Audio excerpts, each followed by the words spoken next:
सुनहरा अंडा और मादा कबूतर। जंगल में एक पेड़ पर एक मादा कबूतर रहा करती थी। उसने अपने घोंसले में अंडे दिए थे। सारे अंडे तो सफेद रंग के ही थे, पर उनमें एक सुनहरा अंडा था। यह देख मादा कबूतर पहले तो हैरान हुई, पर फिर उसने सोचा कि सुनहरा अंडा भी तो उसी के पेट से निकला है, इसीलिए उसने बाकी अंडों के साथ उसका भी ध्यान रखना शुरू किया। एक दिन तेज हवा चली और कबूतर का घोंसला गिर गया, जिस कारण मादा कबूतर के सारे अंडे टूट गए, सिवाय उस सुनहरे अंडे के।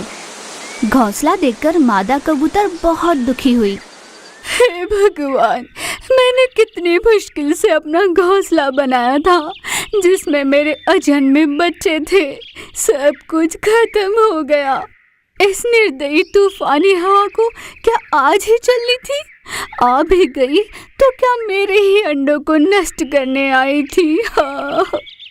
ऐसे आक्रोश में रोए जा रही थी।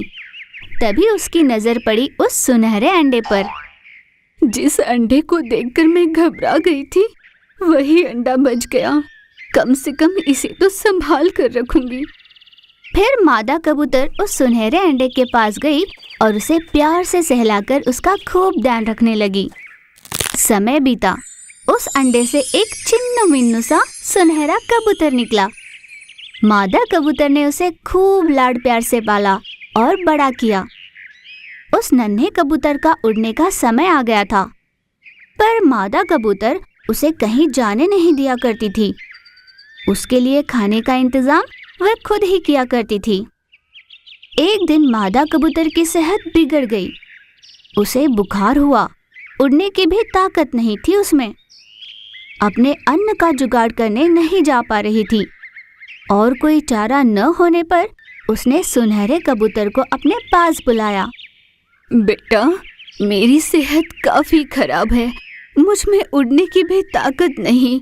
तुम्हारे लिए अन्न का इंतजाम नहीं कर सकती और तुम्हें भूखा भी नहीं रख सकती।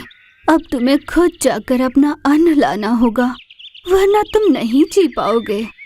पर माँ, मैं आज तक कभी इस घोंसले से बाहर नहीं निकला। मुझे तो पता भी नहीं कि कैसे जाना है। मादा कबूतर कुछ न कह सकी। वह अपने बेटे को भूखा नहीं देख पा रही थी। जाने की स्थिति में न होते हुए भी मादा कबूतर के पास और कोई चारा नहीं था। वह बड़ी मुश्किल से बाहर गई और अपने बच्चे के लिए अन्न ले आई। अपनी माँ के क्षीण होती हालत में भी उसे बाहर जाना पड़ा। ये देख सुनहरे कबूतर को बहुत दुख हुआ। उसने रोते हुए अपनी माँ से कहा, माँ, मुझे माफ कर दो। मुझे खुद से ही नफरत हो रही है। तुम्हारी इतनी सेहत खराब है, तुम उड़ने की हालत में भी नहीं, फिर भी मैं भूखा ना रहूं, इसलिए तुम पीड़ा में रहते हुए भी मेरे लिए खाना लाई। मैंने आपकी सेहत की सोची भी नहीं। आज अगर मैं कहीं नहीं जा पा रहा, किसी काम का नहीं रहा, तो इसका कारण आपका हद से ज्यादा लाड़ प्यार ही है माँ। ये आज मैं समझ गया हूँ। मेरी भी समझ में ये बात अभी आई है बेटा। तुम ऐसे ही रहे तो भविष्य में तुम्हारा क्या होगा, ये सोच सोच कर मुझे डर सा लगने लगा है। माँ, जब मेरे पंख नहीं थे तब तुम्हारा मेरे लिए अन्न लाना अनिवार्य था, पर अब तो मेरे पंख है, मैं उनका इस्तेमाल नहीं करूँगा और भैंसे घोंसले में बैठा रहूँगा, तो ये सही नहीं होगा। ये मैं अच्छे से समझ गया हूँ।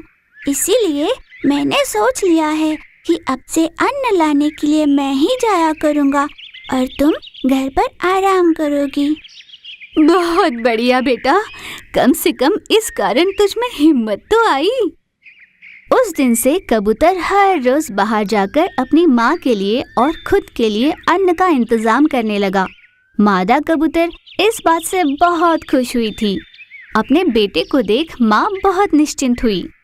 हर माँ बाप को अपने बच्चों से लाड़ प्यार करना चाहिए, पर इतना भी नहीं कि उससे बच्चे किसी काम के न रहे।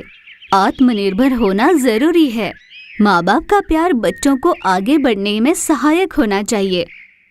यानी मेरे जैसे होने चाहिए, है ना माँ?